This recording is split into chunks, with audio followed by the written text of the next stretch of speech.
tapos na siyang kuha ng dugo. Ayan, babayopsi na ako. Ayan.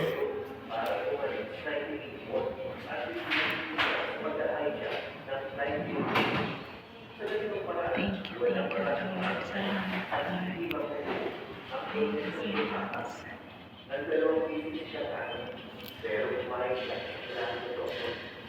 Pag ginaw talaga ako. Nanginginig yung ano ko, yung katawan.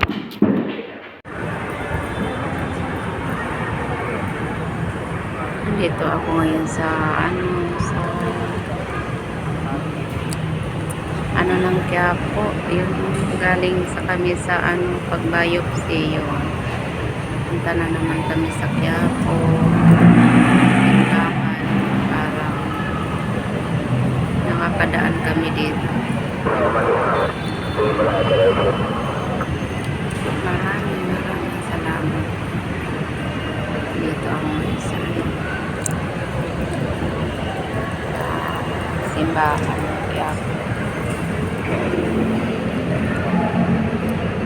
Kahit wala siyang misa, marami pa rin siya tao. Marami pa rin siya